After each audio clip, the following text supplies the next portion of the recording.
Om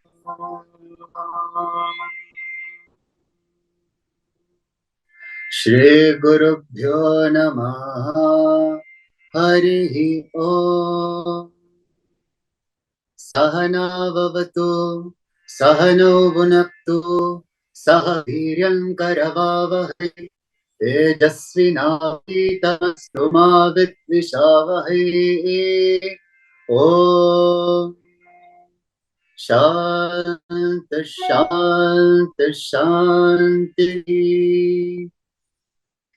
Let us all be together. Let us all be nourished together. May we all work together with great vigor. May we not have disharmony, disunity amongst us. Let there be peace, peace, perfect peace. Offering reverential salutations, adorations, prostrations at the lotus feet of our Veda Mata, Veda Purusha, Bhagavan Sri Satya Sai Baba. Most revered elders, dearest sisters, brothers, loving greetings to each and every one of you this beautiful morning, afternoon, and evening.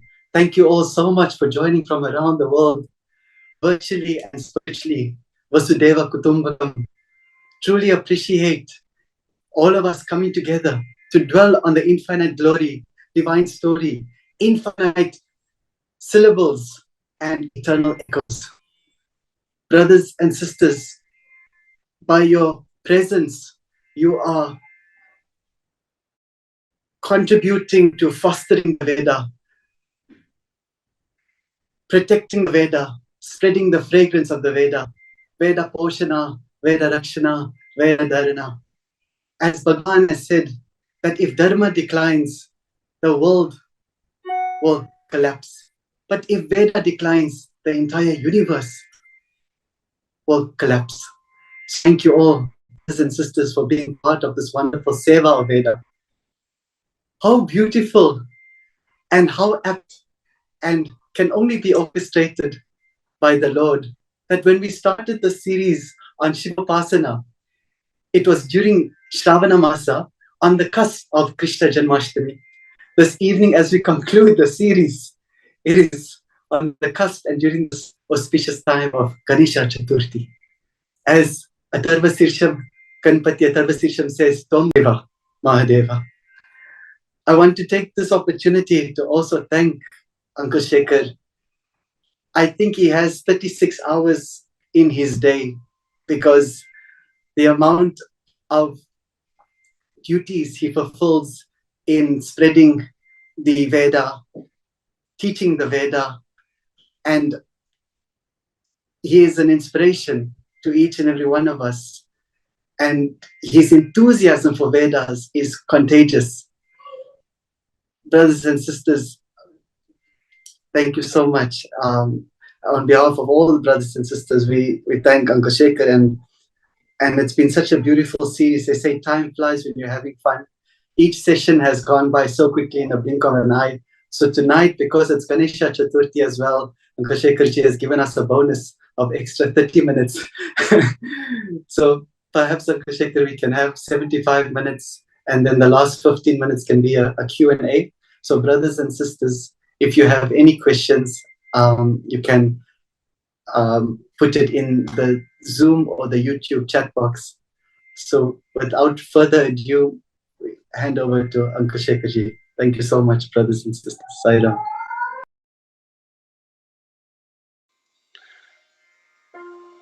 Shri Sai Ishwaraya Namaha Harihi Om Ganana Antva Tva Ganapatim Ganapatigum Havamahe Ganapatimiti Ganapatim Havamahe Kavim Kavinam Kavinamupamashravastamam Upamashravastamamithyupamashravah Tamam Jeshtarajam Brahmanam Jeshtarajam ज्येष्ठराजमिति ज्येष्ठ राजम् ब्रह्मणां ब्रह्मणः ब्रह्मणस्पते पत आनः न शृण्वन् शृण्वन्नोतिभिः ऊतिभिः सीद ऊतिभिरित्यूतिभिः सीदसादनं सादनमिति सादनं प्रणः no देवी देवी सरस्वती सरस्वती वाजेभिः वाजेभिर्वाजिनीवती वाजिनीवतीति वाजिनीवती धीनामवित्री अवित्र्यवतु अवत्वित्यवतु ॐ गणेशाय नमः सरस्वत्यै नमः श्रीगुरुभ्यो नमः हरिः ॐ निधनपतये नमः निधनपतान्तिकाय नमः ऊर्ध्वाय नमः ऊर्ध्वलिङ्गाय नमः हिरण्याय नमः हिरण्यलिङ्गाय नमः सुवर्णाय नमः सुवर्णलिङ्गाय नमः दिव्याय नमः दिव्यलिङ्गाय नमः भवाय नमः भवलिङ्गाय नमः शर्वाय नमः शर्वलिङ्गाय नमः शिवाय नमः शिवलिङ्गाय नमः ज्वलाय नमः ज्वललिङ्गाय नमः आत्माय नमः आत्मलिङ्गाय नमः परमाय नमः परमलिङ्गाय नमः एतत्सोमस्य सूर्यस्य सर्वलिङ्गस्थापयति पाणिमन्त्रं पवित्रम् सद्यो जातं प्रपज्यामि सज्जो जाताय वै नमो नमः भवे भवे नाति भवे भवस्व मां भवोद्भवाय नमः वामदेवाय नमो ज्येष्ठाय नमः श्रेष्ठाय नमः रुद्राय नमः कालाय नमः कलविकरणाय नमो बलविकरणाय नमो बलाय नमो प्रमथनाय नमः सर्वभूतदमनाय नमो मनोन्मनाय नमः अघोरेभ्योऽथ घोरेभ्यो घोरघोरतरेभ्यः सर्वेभ्यः सर्व शर्वेभ्यो नमस्ते अस्तु रुद्ररूपेभ्यः तत्पुरुषाय विद्महे महादेवाय धीमहि तन्नो रुद्रः प्रचोदयात्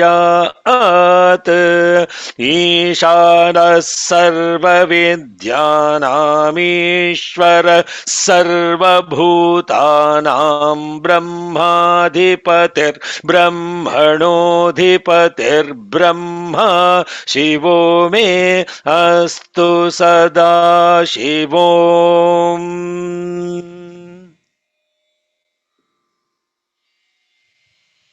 Om Shanti Shanti Shanti. हृदाकाशे सदा भान्तं शान्तमानन्दरूपिणं ज्ञानभानुमहं वन्दे सद्गुरुं सत्यसायिनं. Offering our collective love and pranams at the divine lotus feet of Bhagwan Shri Shri Shri Satya Sai Baba. Good morning, good afternoon, good evening. Hari Om, Shalom, Sai Ram, Namaste. Last week we concluded at the third Ruk of the central part 2 of the Shivopasana Mantra. I am very sure that that session was like bouncers, as they call it in cricket, googlies that probably didn't even register. The reason why it doesn't register is very simple. In our spiritual endeavor, there are three important things. The first one is conceptualization.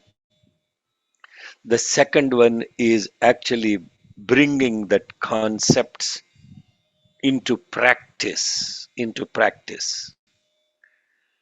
And then the last piece is perception. Very simple. Concept, practice, percept. Most of us fall into only two categories. We understand the concepts, but they are not percepts. What we perceive as perception is nothing to do with the concept, and therefore confusion arises. Very simple example. God is everywhere, within you and everywhere. This is a concept. It is a concept. That's where we stop. And when we are asked to actually ask the question, is that a percept? Do you truly have a perception of that? And then many of us will say, no, no, just believe in it, just have faith in it.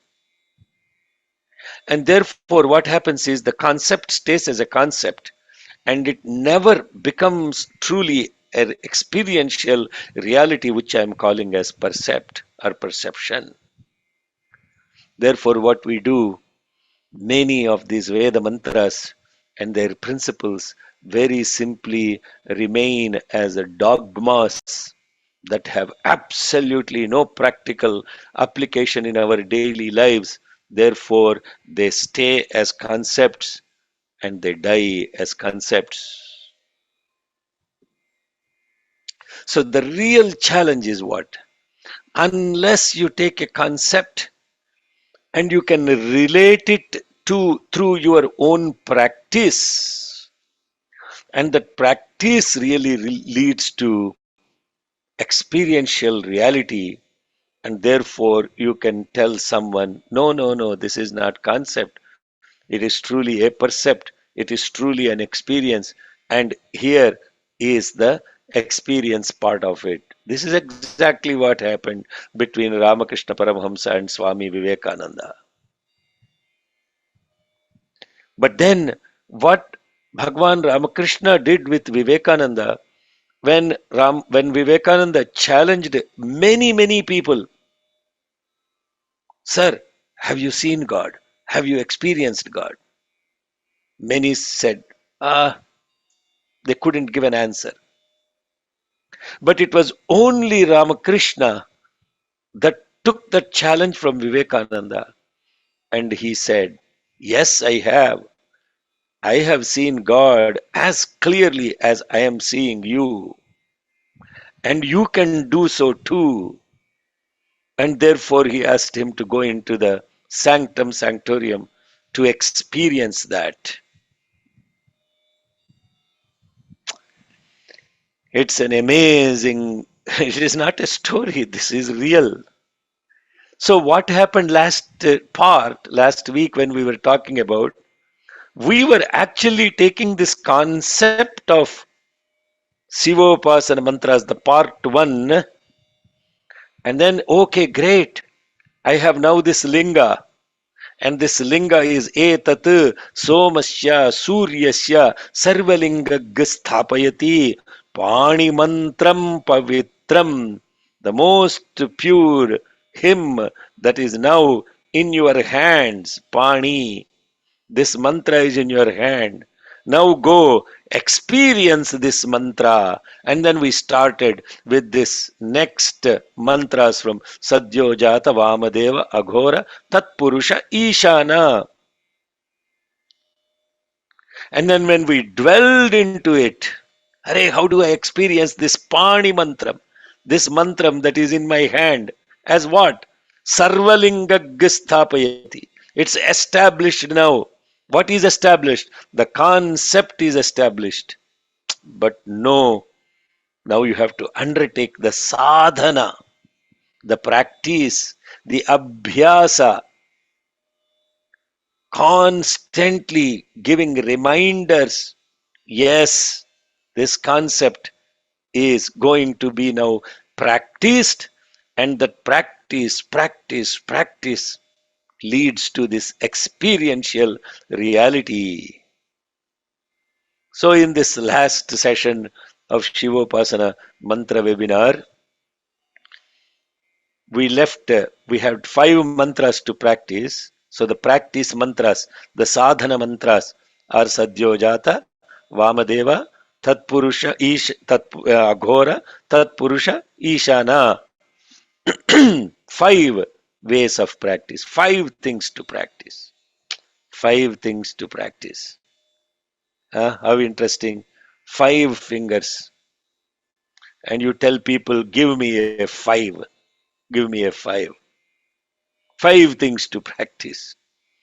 What are these 5 things to practice? And these 5 things last session we went through what all these 5 things are. Huh? If many of you probably have already forgotten what those 5 things are. The 5 as in the 5 elements of the nature. The 5 about the 5 functionalities of the divine consciousness. The 5 as in the 5 directions that you can perceive. As I received a question here, what happens the direction downward? The downward direction is not seen, you are standing on it. But the other directions you can actually see. The east as in where the sun is rising, the west as where the sun is setting, the south towards your right side when you are facing the sun, etc. And the upward direction. The downward direction is there, but it is not perceived. And therefore, the 5 directions and the 5 aspects of our own existence, the 5 limbs, the 5 organs of action, the 5 organs of perception. This is sadhana. And this sadhana started with Sadyojata, to put it in very simply, east direction, the first aspect of evolution, and the aspect of Mother Earth. I can go on and on and on what the 5 are. But for the sake of keeping it simple so that you are with me and got lost in the concept, everything that we talked about last class is about sadhana. Now you have to practice the concept of sarvalinga sthapayati, pani mantram pavitram. Vamadeva, the direction on the north, and then how that relates to sustenance. And then the third is the Aghora, which is the direction towards the south. And now that relating to dissolution, and the dissolution meaning dissolving the mind into that which is beyond judgment associated with the three aspects or attributes, so that you are beyond this judgment about good, bad, pretty, ugly, and so on and so forth. And that is the mantra where we paused. And this dissolution or destruction is related to the element of fire, and death associated with the direction to the south. And there, that is where this whole aspect of the third aspect of connecting to the, so everything that we're talking about is now sadhana. You have to see these things in and out. And then the last two mantras associated with the, now the wind and the space. Tat purushaya vidmahe महादेवाय धीमहि तन्नो रुद्रः प्रचोदयात. Three things in this. Now this is the Rudra Gayatri. This mantra is also called Rudra Gayatri. And there are three things mentioned here. Vidmahe, Dhimahi, Prachodayat. And you take many of these Gayatri. Sai Ishwaraya, Vidmahe, Satyadevaya, Dhimahi, Tanna Sarvah Prachodayat. And you can take all the Gayatri mantras. Vidmahe, Dhimahi, Prachodayat. Vidmahe means knowing, I know. Dhimahi, I retain. It is retained. Dhimahi, Prachodayat. Now I expand by caring and sharing, and I expand. Every mantra has three things. First, you know. Second, you understand. Third, you become aware of it. You know is with Mahe. You understand is, or retain it by understanding. That is Dhimahi Prachodayat. Now you become aware of it. Aware of it what? By expansion of it. So now this Tat Purushaya Vidmahe. Who is Tat Purusha? That Purusha, I know. Huh? Purusha is colloquially translated as man, but that is completely incorrect. The word Purusha has three meanings associated with this. Purusha. Purusha means the one who is present in a place, the one who is full, Purna, and the one who fills the space, Pura. Huh? In Hindi, there is a word Pura. Kam pura karo. Full, do it full. Purna, fullness. Pura, place. Now I know that which is filling this space. Uh, what is filling the space? In the five elements of the nature, what is filling the space? Wind. Therefore, this mantra is about wind. Tat Purushaya Vidmahe Mahadevaya Dhimahi. Now, I'm using wind as an example to experience part of it. And when you experience that part of it, do you see the wind? Does wind have a shape? And the wind doesn't even have a smell. It carries the smell on which it goes up. So, what what can you do about this wind? You can only feel it. The other three elements of the nature, they have five properties. They have the ability to carry a vibration. For example, the Mother Earth, the Earth has five properties: ability to carry a vibration, the concept of perception, you can feel the earth. And then the third is there is a form, there is a smell, and there is a taste. All these five properties are there.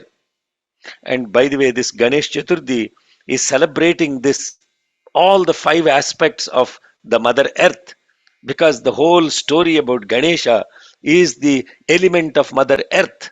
And that Mother Earth is symbolized by the Bijaksharam Lam. And therefore, that Lam is how you start the Ganesha Atharva Sirsham.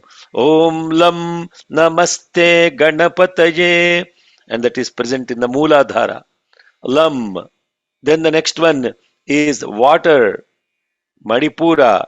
Then there is the third one, Swadhisthana, where the fire element is present. Now you come to your heart chakra, Anahata. See, all of this is experience within yourself. It is no longer, and how do you experience this? Through sadhana, through practice.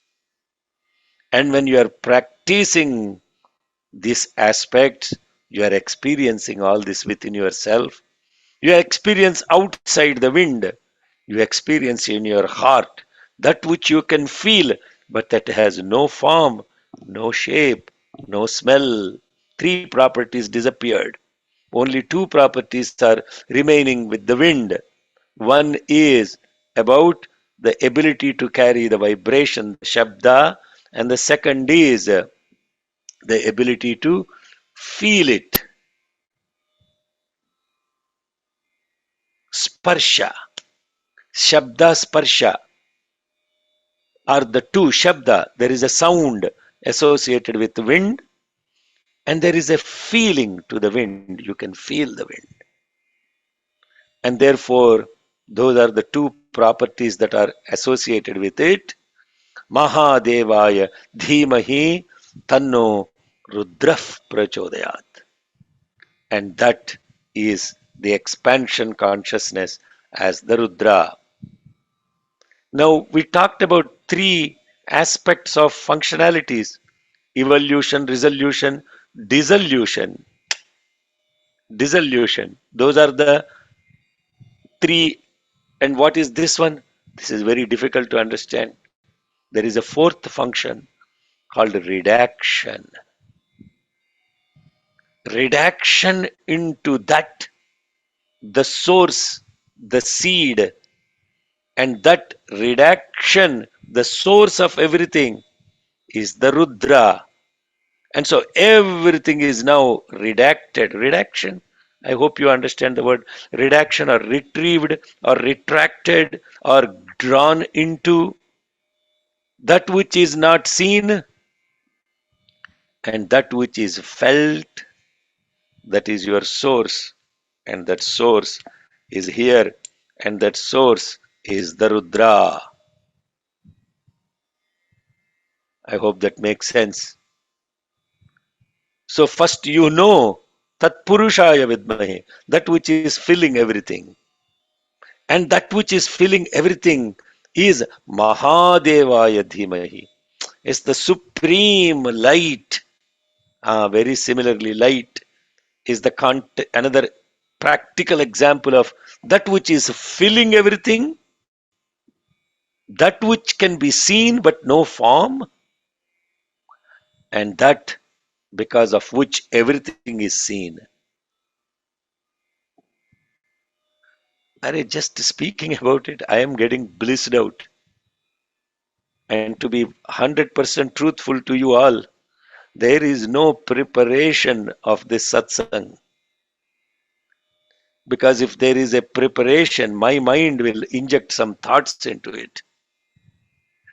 When you actually experience it and then you share it, that is prachodayat. When you know it, you just know it. When you understand it, that means you are retaining it. And then when you share it, you are sharing the awareness. And that awareness is prachodayat. And what is that awareness? The awareness of the source that is within Tanno Rudrah Prachodayat. And then the last part.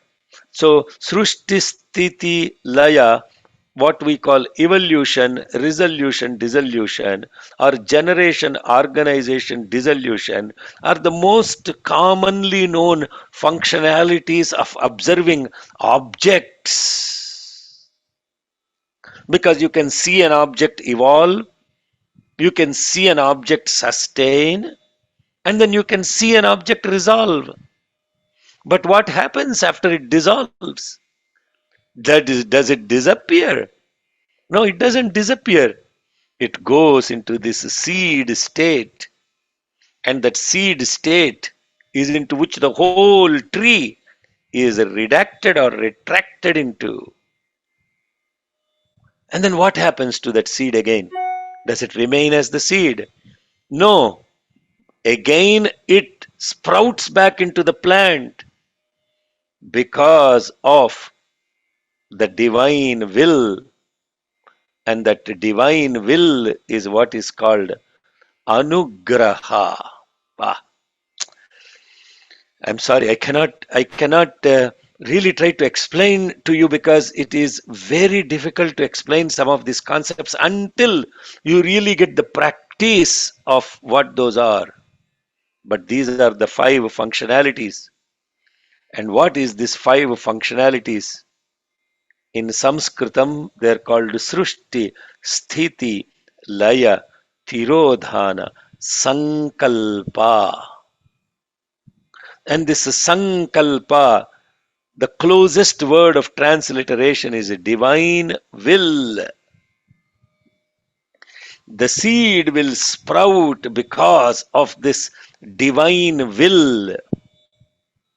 And that divine will is the knower of all that is to be known, the master operating system that exists in the universe and operates all the beings, and the master protector of that divine awareness, supreme awareness, the protector of those that are already in that awareness, and that is the supreme omniscience and omnipresence and omnipotence.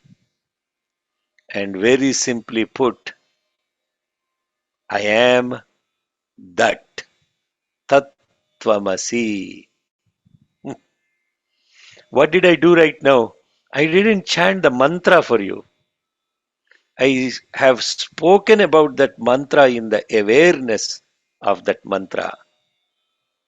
And that mantra is Ishana Sarva Vidyanam, Ishvara Sarva Bhutanam, Brahmadhipatihi, Brahmanaha, Adhipatihi, Brahma, Sivaha, Me, Astu, Sada, Shivom. ईशानः सर्वविद्यानामीश्वर सर्वभूतानां ब्रह्माधिपतिर्ब्रह्मणोऽधिपतिर्ब्रह्मा शिवो मे अस्तु सदा शिवोऽहम्. Arey, brothers and sisters, these mantras are not some chants to appease some god that is present outside. These mantras are Da Vinci codes and principles of supreme presence and living in the awareness that constantly connects you as the all knower, as the all potent, and as the all present. That's it. You have only three functionalities: that you know, that you do, and that you are. That you know, that you do, that you are. Take everything else. So what is it that you have to know? That which needs to be known, the knower of all that is to be known. And if you give that one word, that is Ishana. And what does this Ishana do?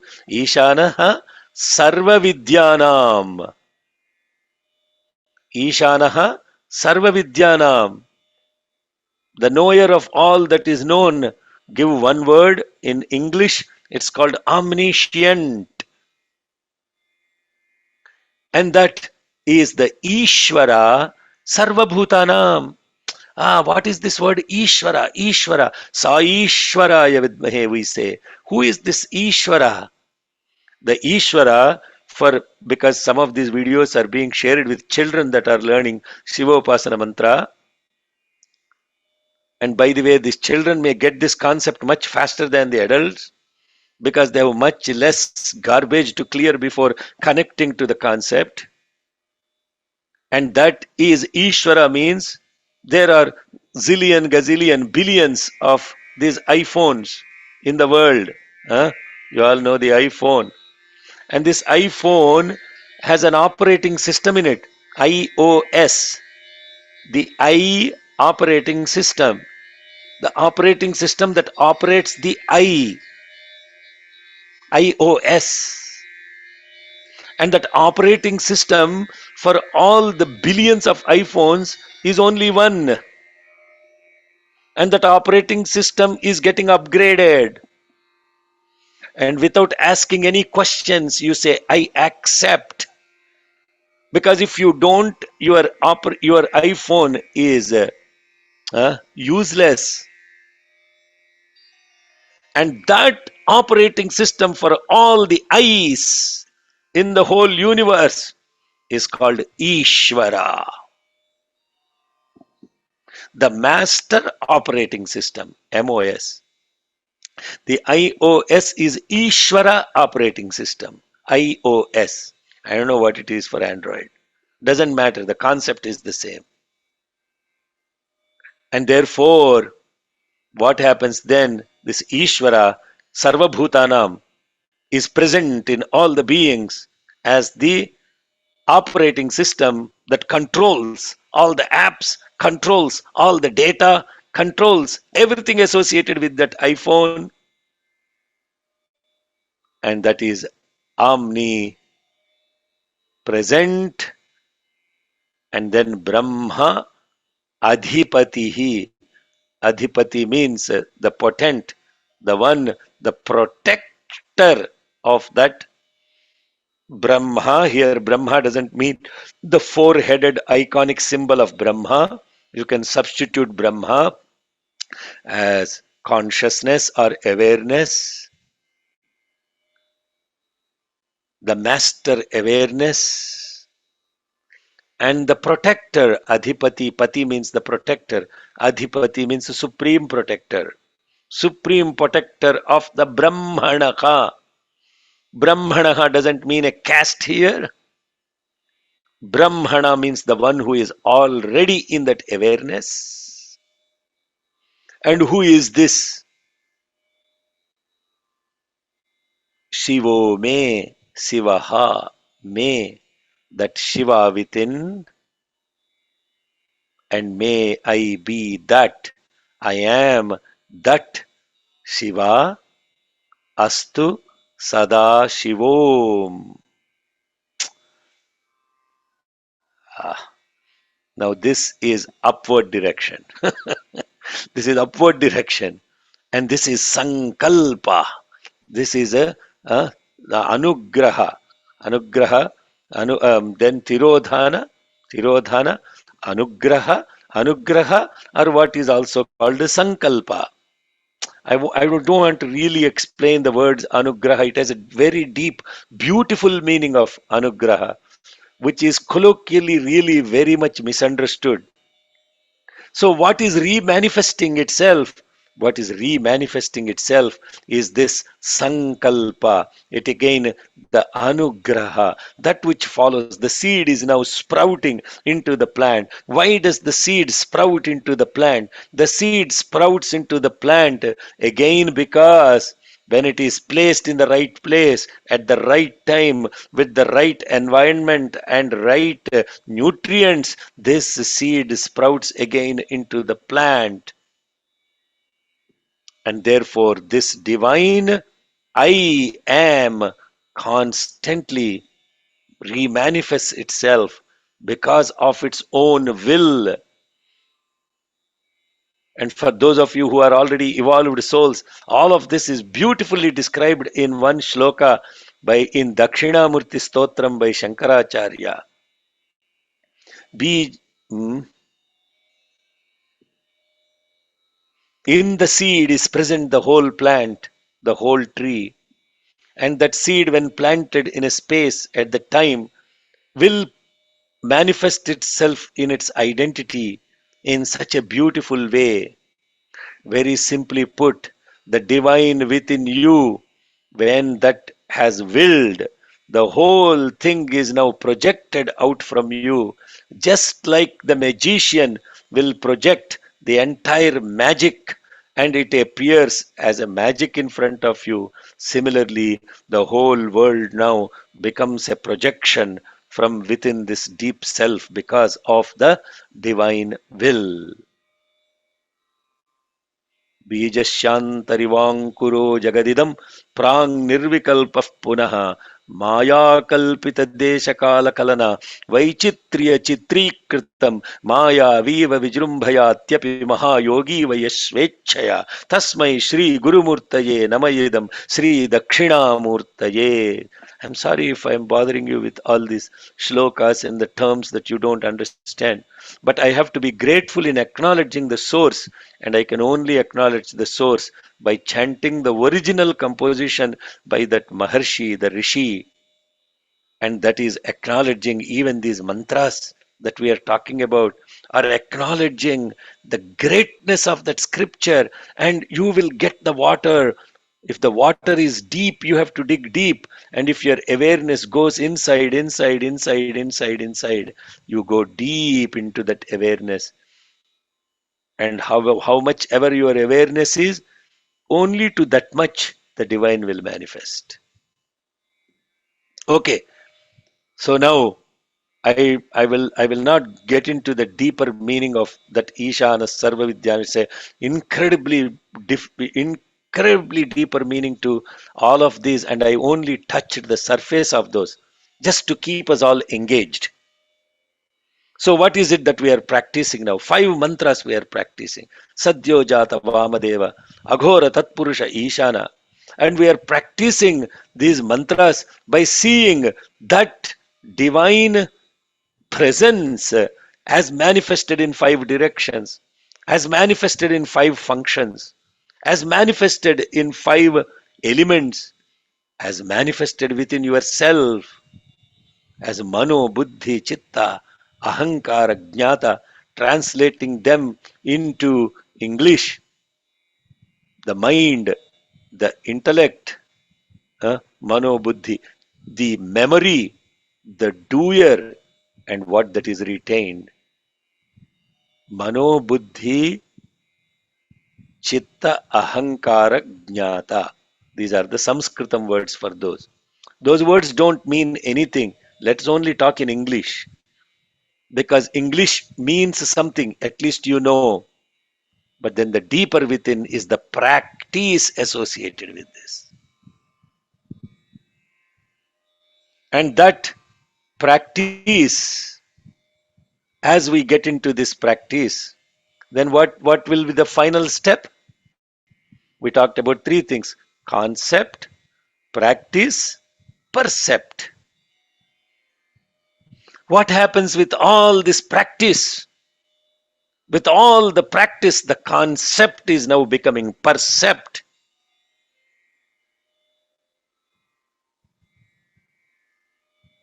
And what is that percept now? What happens after practice and practice and practice and practice?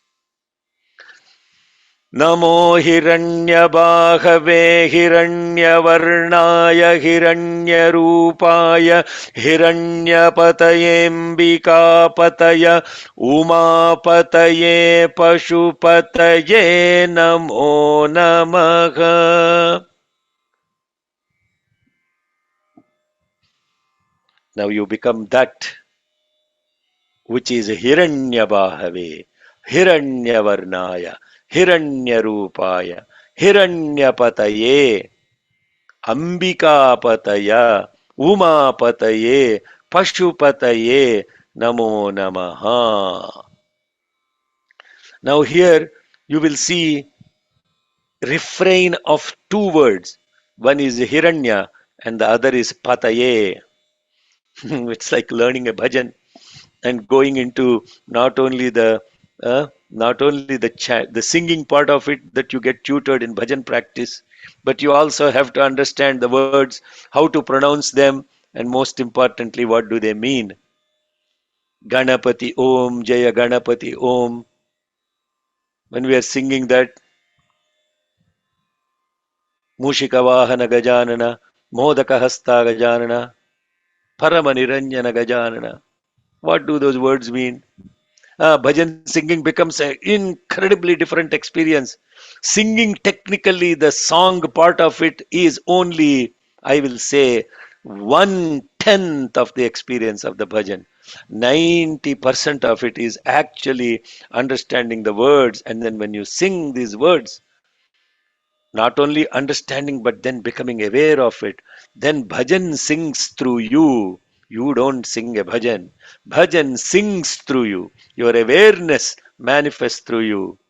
Similarly, learning the mantra and how to chant it is a very small portion of it. Then understanding what the mantra is and then living in the mantra and making it a perception, not simply a concept. So now we come to the perception. Hiranya Pataye. What does this word Hiranya? Hiranya, if you look at a book, Sanskrit dictionary, and you look at it, it's called golden. So what is the literal meaning of this? Hiranya Bahave, golden shoulders. Hiranya Varna, complexion, golden complexion. Hiranya Rupa, then it is golden form. Then three patis are there. Ambika Pataye, Uma Pataye, Pashu Pataye.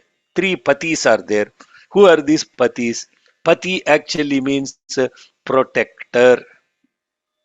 The one who is protector of Ambika, Parvati, Uma, another name for Parvati, Pashu, animals. Now, what is this percept of all these things?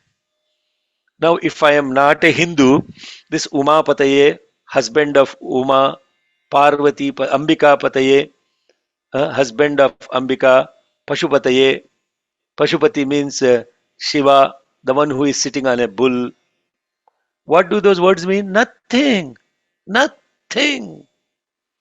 Then the one who is practicing all this through has come to a state to realize a Hindu God. No, not at all. So then you have to understand the Da Vinci codes. And how do those Da Vinci codes get revealed? Only through practice, practice, practice, sadhana, sadhana. And that's the reason why we do this sadhana of chanting Rudram and Devi Matyam over and over and over again before a yajna. And therefore, Hiranya doesn't mean just, Hiranya simply doesn't mean gold. Hiranya actually means Hita Ramaniya, and when you put them together, then it becomes a Hiranya. Hita means useful, Ramaniya means beautiful. So suddenly, when you substitute this Hiranya with useful and beautiful, Bahu means shoulders. Shoulders are action. So your actions are useful and beautiful. Color. Color means that which you express. Color means that which is expressed. And that color means what is expressed. Your intent is expressed as action. Before you act, you have an intent. With what purpose? Or purpose is probably a simpler word. What is the purpose of my action? And that purpose, is it useful or is it beautiful? Is it useful and beautiful? So, not just the action, the intent or the purpose behind that action.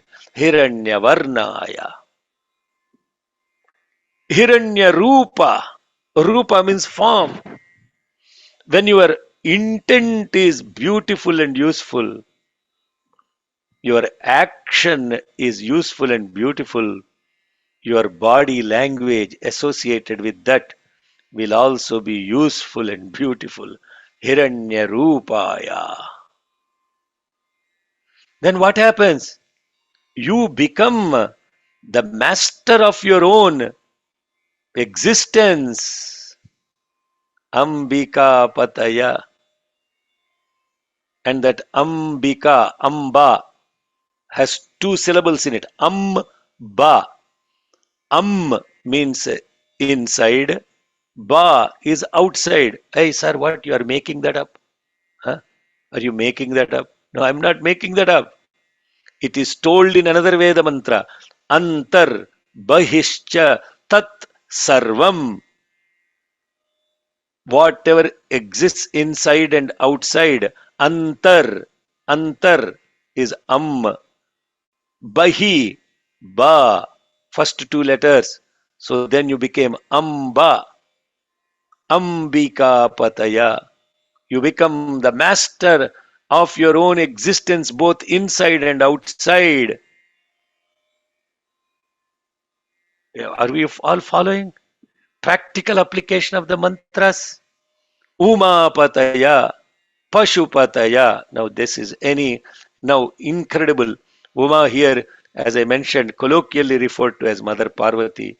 But Uma is actually the Shakti that is expressed through a Vyakti.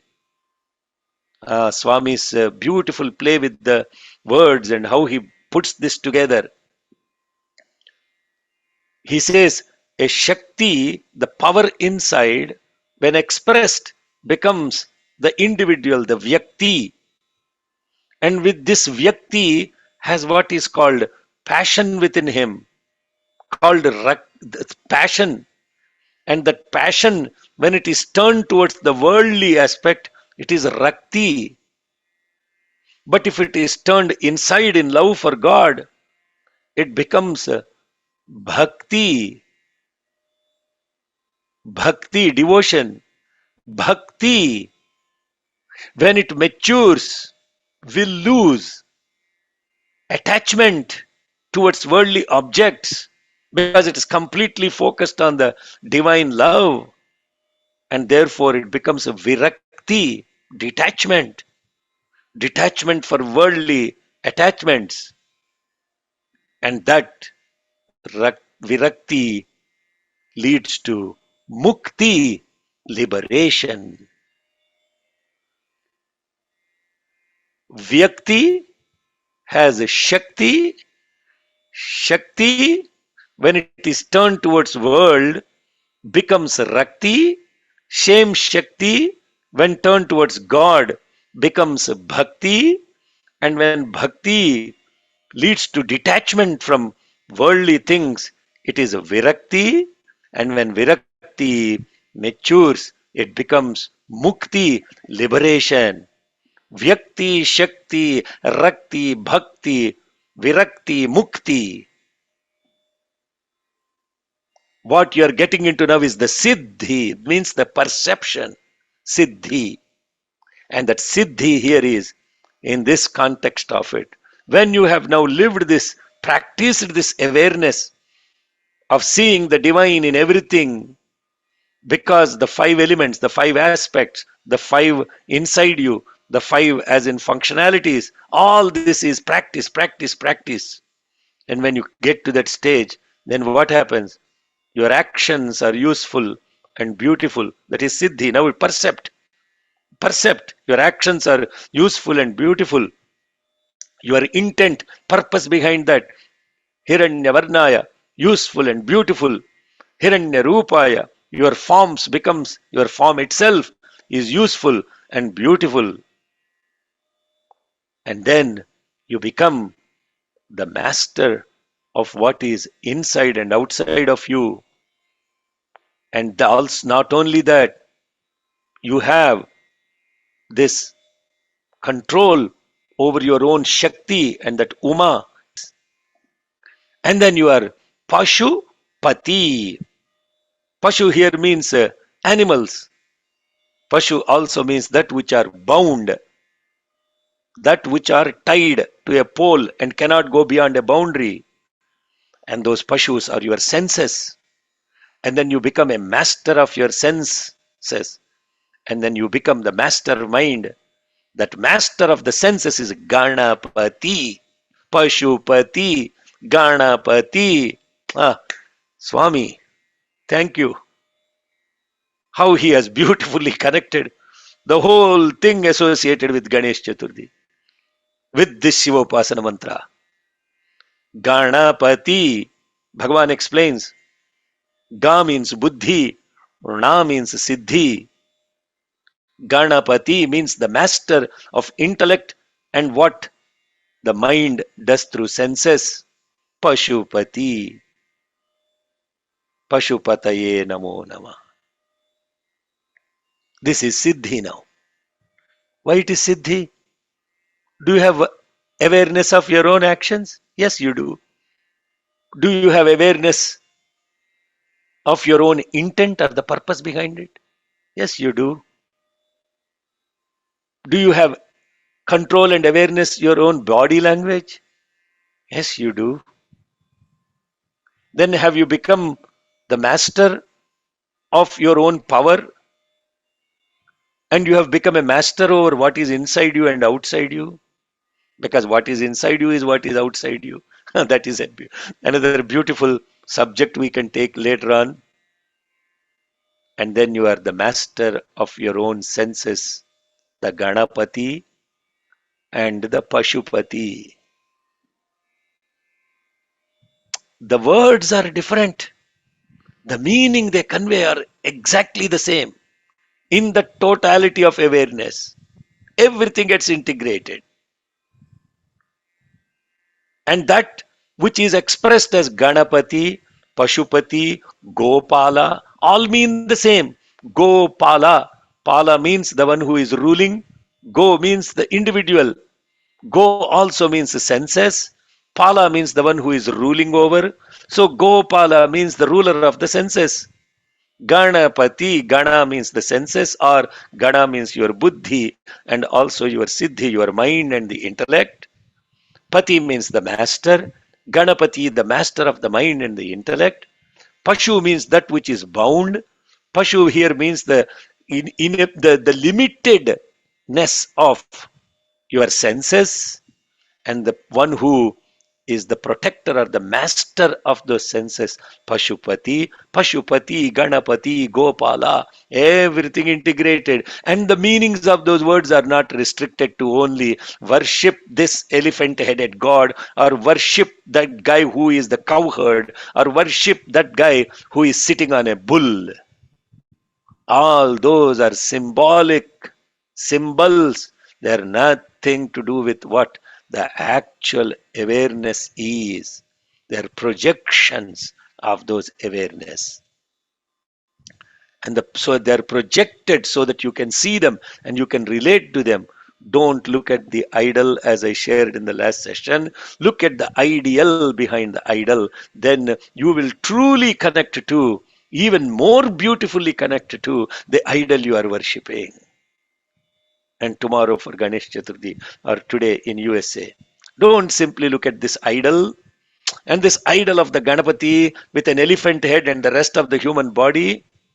What all he is holding in his hand, everything has beautiful symbolic awareness, and Bhagavan has explained all those things in his discourses wonderfully.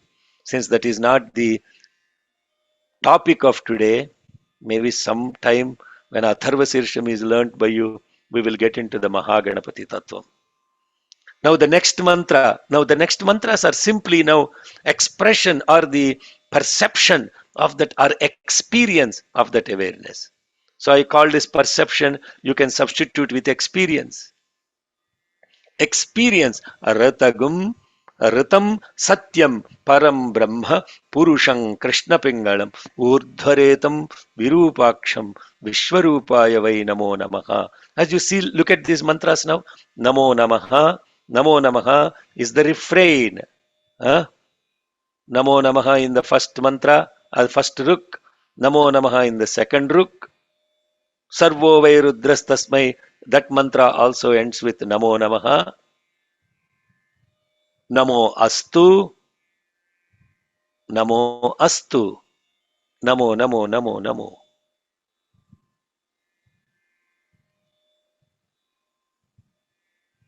Namaha, when you reverse it, becomes Manaha. Namaha, reverse it, Manaha. From Nama came the word Namaj. Namaj came from Namaha, the root. Namaha, that which doesn't belong to me. Or I am not just that. Or that which is beyond my mind. So many different ways of interpreting this Namaha. Namaha, te, Namaha plus te becomes namaste. Namaste. And when you do the namaste, what you're doing? Again, go back to the five that we just talked about. The five inside, the five outside together, and you unify those two. 5 plus 5 becomes 1, not 10. 5 plus 5 became 1. And this oneness is what you are saluting to in the context of the next mantras. Ritam, that which is perceived. Satyam, that which is the truth. It is the supreme consciousness, Param Brahma. And this Param Brahma is Purusha, the one who is manifesting in all or spreading in all. Spreading in all as what? Krishna, black, Pingala, orangish red. So the whole universe is spread in two colors, the black and the Pingalam, the orangish red. Vibjor, deep black, violet, all the way to red, violet, indigo, whatever colors you learned. That is the spectrum, Krishna Pingalam. Urdhvaha etam, that which is as expansive as the sky. Virupa aksham, that which is seen by that which cannot be seen. Aksha means eye. Virupa aksham means colloquially three-eyed. But the three eyes here represent who you think you are, who others think you are, and the one who you really are. That is distorted eyes. Virupa aksham. But in reality, it is the cosmic form, Vishwarupam, and salutations to that. Ritam Satyam. Ritam, the gum comes because of Yajurveda chanting. Ritam Satyam. Ritam means that which is in nature you can perceive the fact.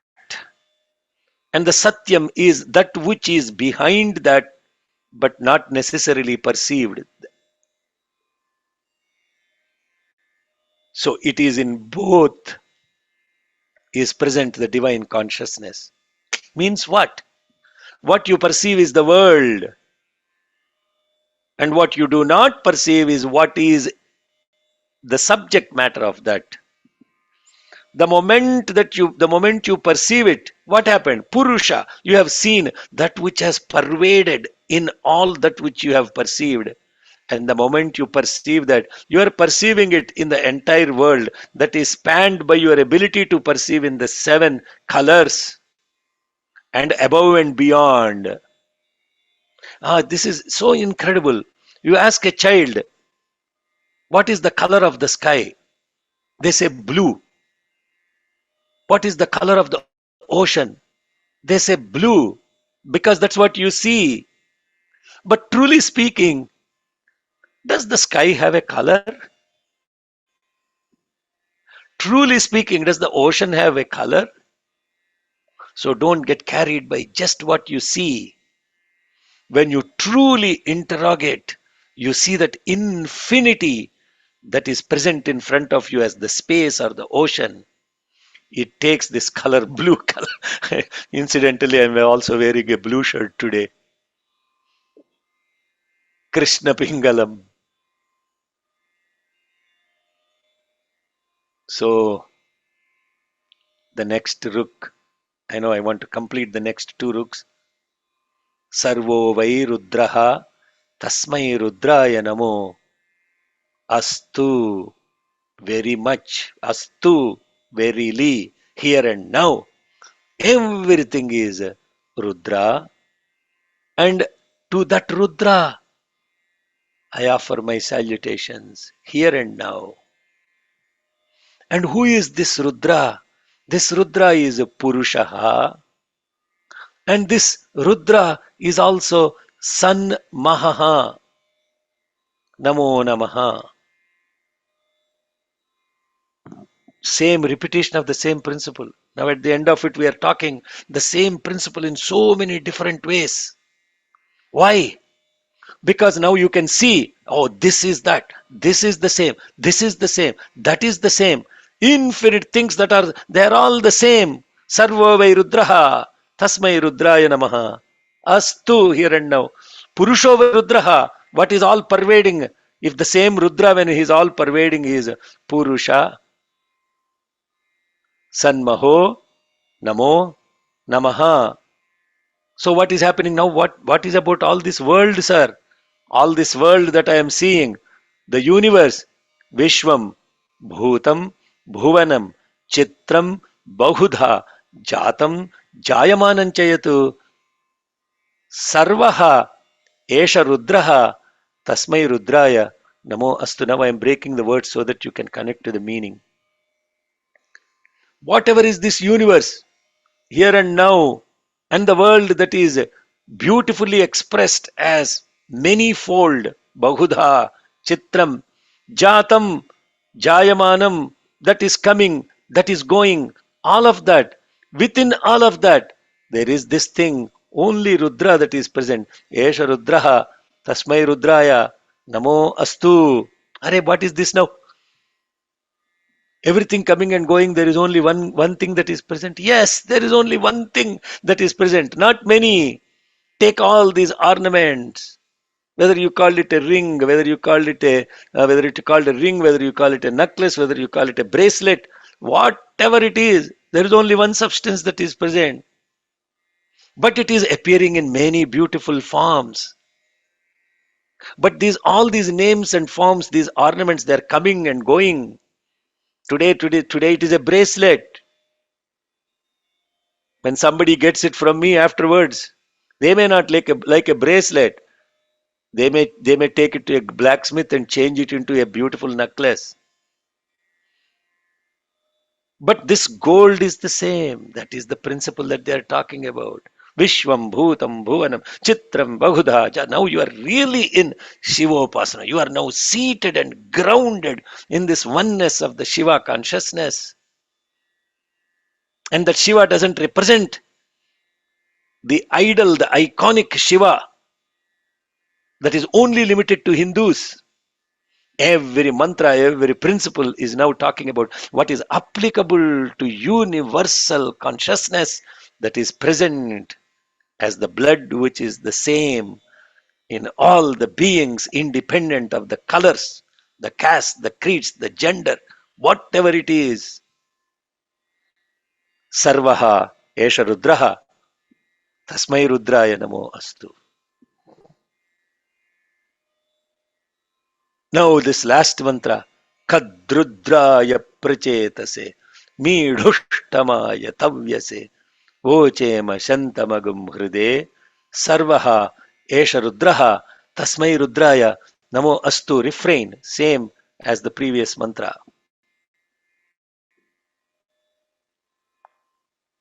Kat, kathaya rudraya kadrudraya. Kathaya rudraya means I am now extolling that rudra. Prachetase, who helps in expand my consciousness, my conscience into consciousness. Through what? Midhushtamaya, by incredible downpour of that divine grace, torrential downpour of grace.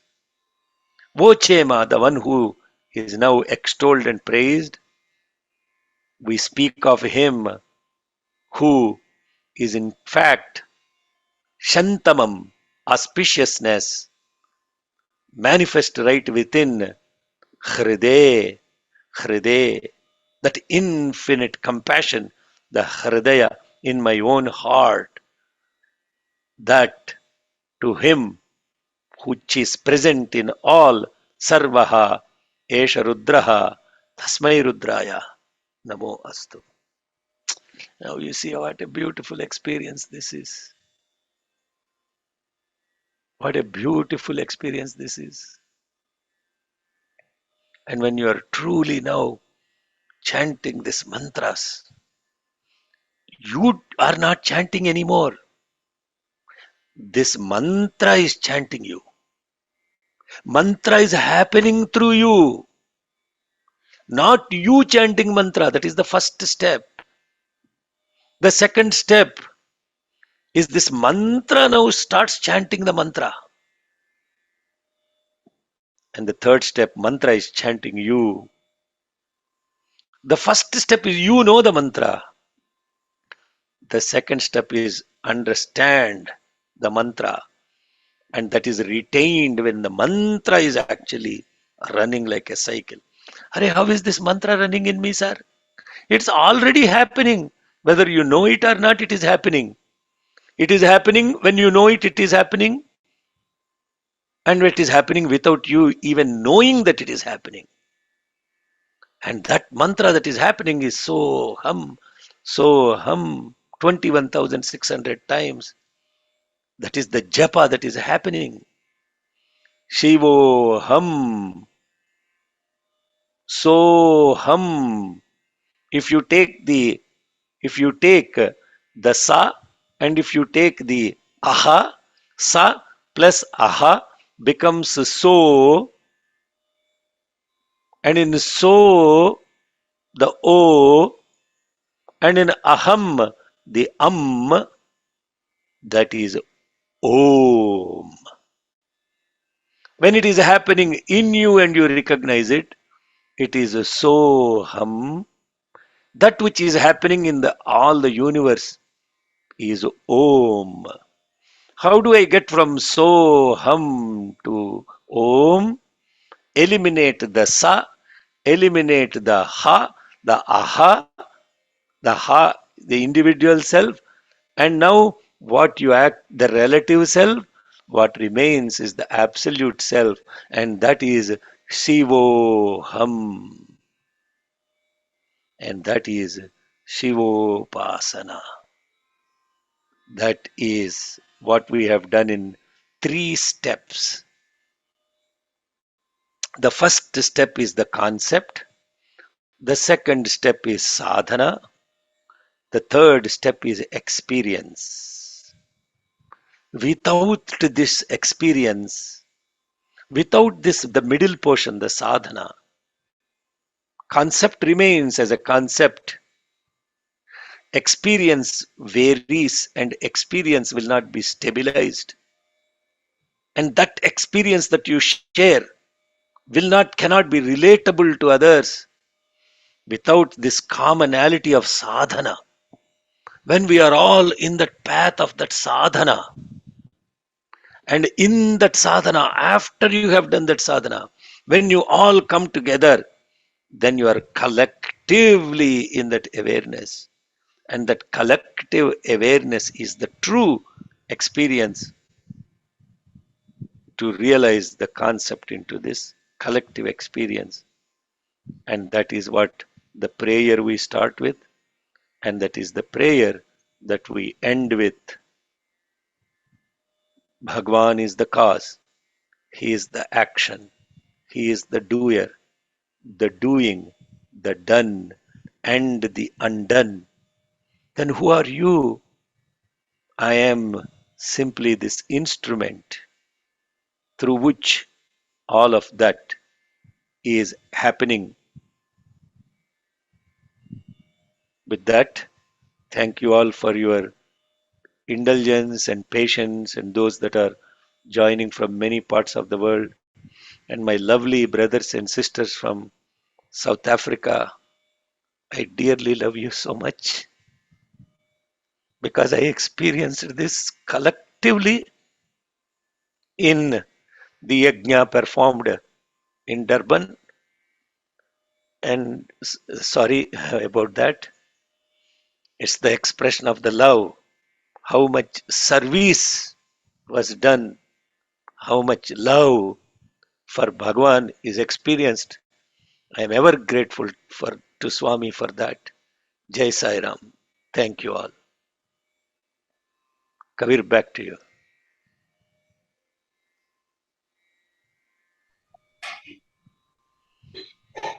Oh, as Swami says, in depth of silence, voice of divine is heard. And I think we're all in a state of silence. We are blissed out and just so grateful. Uncle Shekhar, I think we're so lucky and fortunate that in this wonderful forest of the Vedas, you have given us the root of the syllable and the sweet meaning behind it. And that is truly the essence of the Veda Rasa, to taste the sweetness. And truly, this series has been useful and beautiful.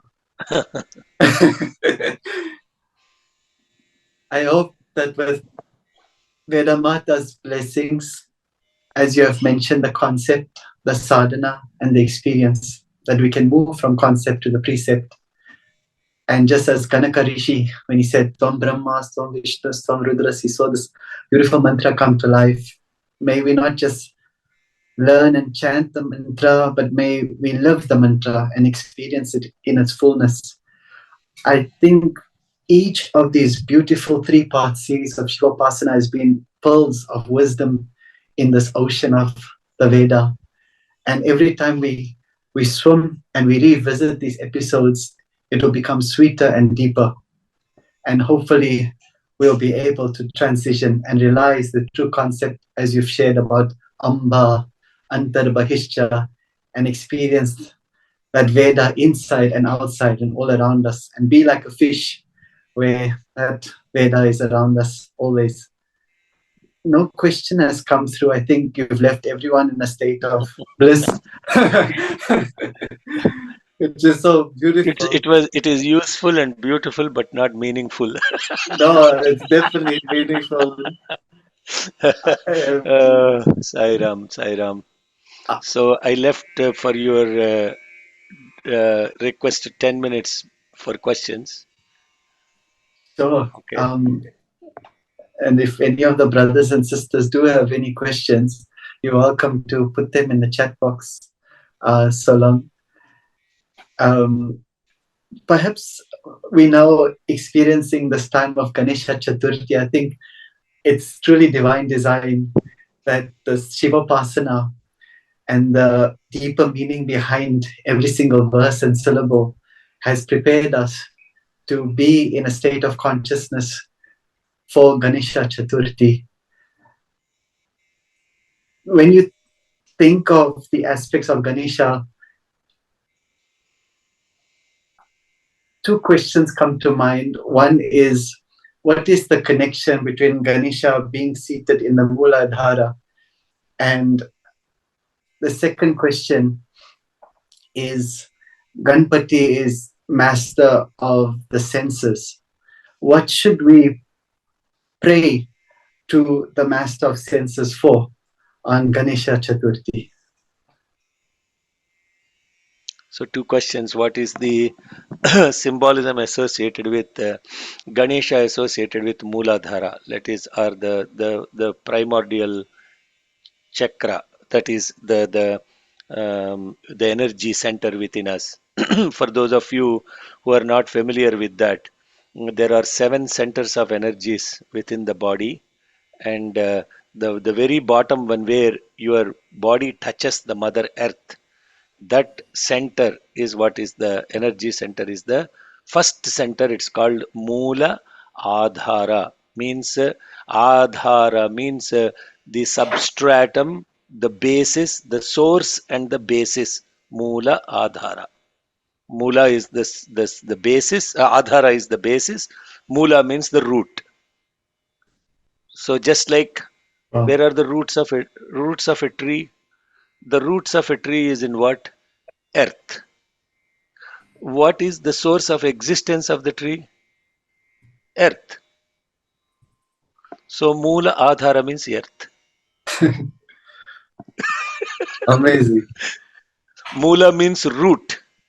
Adhara means source, the base. The root is in the tree, and the source of the root is the earth. The root is in the earth, and the source of the root is the earth. That which sustains the root and the whole tree is the earth. And therefore, and when you sit with the lotus, posture, what you touch is the earth, and therefore the essence of our existence, the source of our existence, and we are rooted in the earth. In fact, without that earth, you cannot even excrete. This earth is totally hugging you with its gravitational force.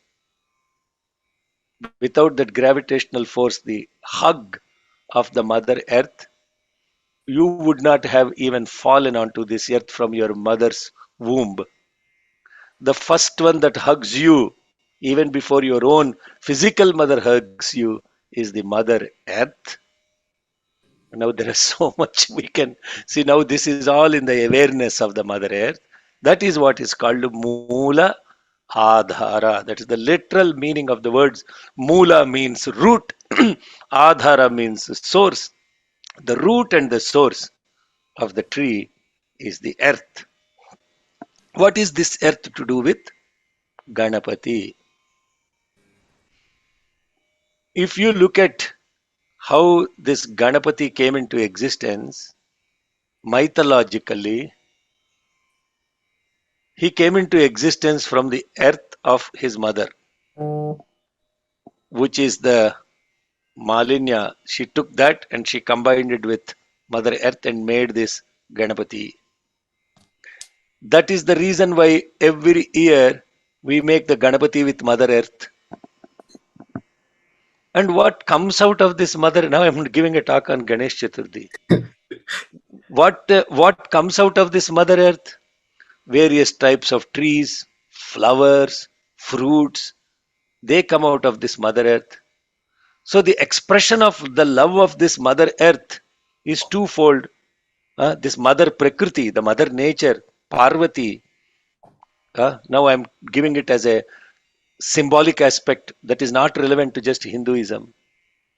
So therefore, you worship this Ganapati with 21 different leaves, 21 different flowers, the grass blades, and everything is about worship of the Mother Nature on this Ganesh Chaturthi.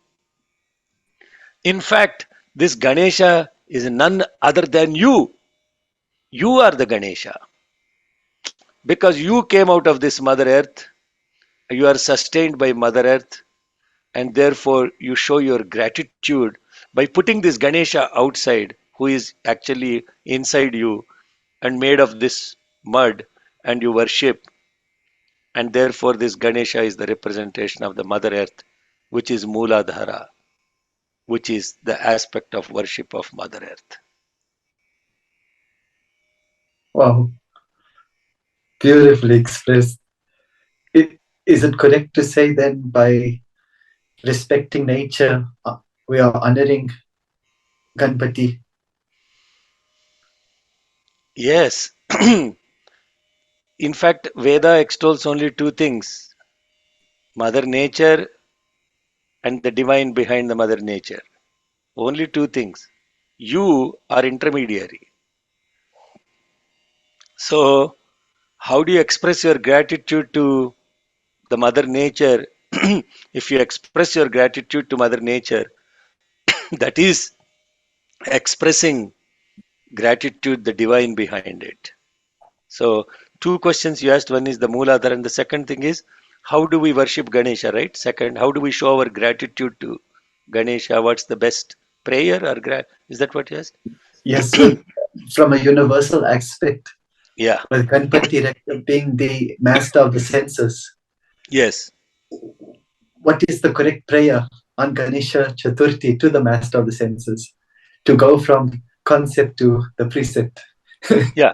So we hopefully the concept of Ganesha is now precept, which is as I explained, earth is the source, and in the earth is the root. Know your root and worship your root. Know your root and what is the source from which you have rooted up, and go back to that root. And that root is also Rudra. And that root, now Ganapati, as we are talking about, Pashupati, Ganapati, Gopala, as I explained in the webinar, they're all different terms for the same functionality. Swami says in one beautiful discourse, Pashupati, Gopala, same functionality, same job description, forms are different. So this Ganapati doesn't actually represent just this iconic elephant-headed god. And now in the context of this elephant-headed headness, that itself, and why does he have a mouse as a vehicle? Those in itself are very beautifully symbolic. First, look at the mouse. What does the mouse do? The mouse gathers everything from the world and packs it. So the mouse is about all your attachment to your belongings. That's why it's called rat packing. You keep accumulating things and you never want to give up. That is called mamakara, the mine. And then the elephant represents, if you have read the story of the wild elephant, how it is caught by the crocodile in Bhagavatam, etc.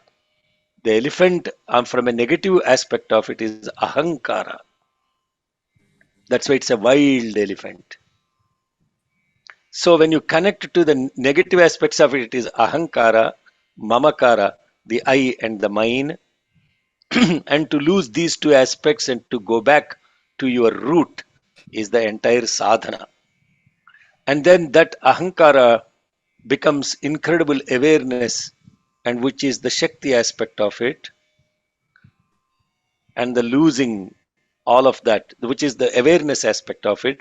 Losing the belongings becomes becoming empty, and the emptiness is the Mother Parvati, the awareness is Shakti. So, who you are born, this is the beautiful mantra. What I am talking is not just this thing. There are references to this. Maha Ganesha Nirbhinna Vignayantra Pragarshita. Kamesh, that how the Ganesha came into existence, how the Ganesha will go back to his roots. To his root are Shiva and Shakti. So the Shivopasana is the transition from this Ganesha, who emerged from the Shiva and Shakti. Who put the elephant head? Shiva. Completely symbolic, 100% symbolic. How his body came into existence because of the Mother Earth, the Mother Nature, Parvati, the Prakriti. Who put the head? The Purusha. And the head represents awareness, the body represents the mind, and therefore transcending the mind and the body, going back to your root as in awareness and existence. This is the essence of practice. So, what is the beautiful mantra related to this? Gana Anantva is a very beautiful mantra, and I have explained what is the meaning of that in other YouTube videos. It is found. And there is also this Shuklam Baradharam Vishnum Shashivarnam Chaturbhujam. It's another beautiful mantra that completely describes what I have talked about. One mantra is enough. Okay, Jai Sai Ram. Thank Yes, you. thank you so much. Connection between Shivopasana mantra and Lingam Puja. Hey, hey Zelimir, if you have seen the first video, I have explained what is Shiva, what is a Linga, and so that question is already answered. Okay, yes. So, what is the aspect of this lingam, and why do we do this abhishekam to the lingam? That's maybe where he's asking about. The abhishekam, as many people understand it, is like pouring a lot of things on this lingam. And this lingam, as I already mentioned, is about your four things that are about you: the thought, the intellect, the doer, and the memory. Those four things combined together is called lingam within you. That is what the lingam is. That's why it's called linga shariram. There is a word for it. The subtle body is called linga shariram. And this linga shariram is the combination of thought or the mind, the intellect that analyzes the thought, the doer that acts on the thought, and the memory that comes from the result of the action. The worship of everyday Linga Abhishekam is to purify those four things. It is not the lingam that is impure, and you are not purifying the lingam. What you are purifying is, how do you purify your thought? How do you clean your thought? How do you wash your thought? How do you wash your intellect? How do you wash the doership within you? Action. How do you wash the memory associated with the result of that action? Doing that is the spiritual significance of doing a abhishekam, not purifying a lingam, purifying your thought, your intellect, your doership, and the memory associated with them. This is you may not make any sense out of it as you listen to this, but that is the truth of the matter. And that, when you actually call that phenomenon, is called abhishekam, means there are three words in it: abhihi, sa, ekam. Did I explain this in the first webinar? I did. I think I did. So abhihi, here and now, sa, with that, ekam, become one. That is abhishekam. Jai Sai Ram. Are there any questions on the YouTube?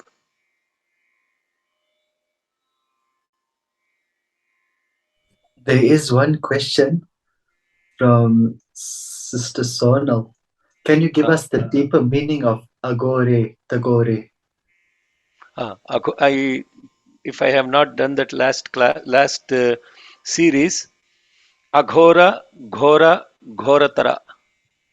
These three represents the three attributes or the qualities within us.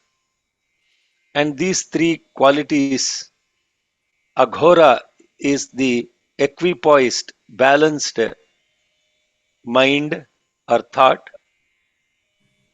Ghora is the active mind or passionate mind. And ghoratara is the inactive or mind in slumber. All these three are responsible for your judgments in life. When you are in slumber, in ignorance, you don't even understand what is around you. Swami calls them dunnapota. And then when you're overactive, this overactive, passionate mind is always constantly moving to achieve something, to have a result of something, to always focus on the result. And of the three, the balanced mind is the closest. But even that is not 100% purity. Very beautiful story of Ramakrishna Paramahamsa about these three, what we call as gunas, are the minds within us. The word guna and Gana. Guna, Gana, Ganapati again. So these three gunas, Ramakrishna, Bhagavan Ramakrishna explains very beautifully, are like three robbers. And you lost your way and you went into a forest in your journey. The guy who kills you and robs you is the slumber mind or the ignorant mind. The guy who robs you but leaves you alone is the rajasic or the passionate mind. And there is a third mind.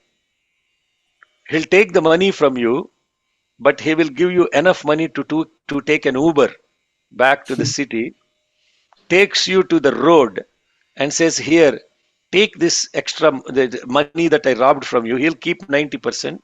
He'll give you the 10% and say, please call the Uber, and that is the way the city is. Please go there. Those are the Aghora, the Ghora, and the Ghoratara. And what you are saying, may my mind not be placed with any of those three. Aghorebhyo, athagorebhyo, ghora ghoratarebhya, sarvebhya sarva sharvebhyo, namaste astu rudra rupebhya. All these Rudras, I recognize these three that are present in all the Rudras around me, and they are the Sharvas, and I salute to them so that A, they don't kill me and take away the money, B, they will rob me and leave me in the forest, so I am clueless, and the third guy who is at least more useful, but still I have to take the Uber and go into the city. Even that guy who gave me the 10 rupees will not help me get back to the city. It's a beautiful example of a parable of Bhagavan Sri Ramakrishna. But you are thankful to them. First to the guy who didn't kill you, not killing you, who is leaving you alone, etc. That is the beautiful meaning of that mantra. And what is that related to? From the context of the experience point of view, you are experiencing these three gunas within you, but you have to take your mind above them, and above your awareness should be above and beyond them, so that your mind gets dissolved in that awareness. That's why that mantra represents dissolution of the three gunas within you. Jai Sai Ram. Is it, is it like a Wow. is it like a googly? Beautifully answered. I actually wanted to say that, Uncle Shekhar, any question you receive, it can be a googly, it can be a carom ball, off spin, leg spin, you're able to answer it beautifully. I'm not And answering it. I hope I'm not making up the sure, answer. That sure. answer is in the awareness. The Yes. answer truly is in the awareness, and in the question is most of the time the awareness itself. If you put it to somebody else, it's a question. When you reflect back it upon yourself, it is the answer. Wow. The answer Each, is in the question. I think each phrase, when I rewatch this beautiful series, I'm gonna, YouTube has the video player has the different speed modes. I'm gonna put it on half speed, and each line I'll be Sairam. able to enjoy it so much. Just want to thank you. So that you can return the ball. Yes, When it slows down, you can hit the ball. If it is too absolutely. fast, you cannot hit the ball. Jai Sairam. And can you close with Yadaksharapada Brashtam and also Sai Gayatri with the prayer? Oh, actually, we do the prayer. Yes, yeah, Sairam. Sure. Just want to thank you again, Uncle Shekharji, and all the sisters and brothers for tuning in. What a wonderful way as we commence this time of Ganesha Chaturthi. He is the cause, the action, the doer, the doing, the done, and the undone. We pray that He allows us and shapes us to be perfect instruments in His divine mission. Om Saishwaraya Vidmahe Satyadevaya Dhimahi तन्नः सर्वः प्रचोदयात्। ॐ शान्ति शान्ति शान्तिः। जय बोलो भगवान श्री सत्य साई बाबा जी की जय।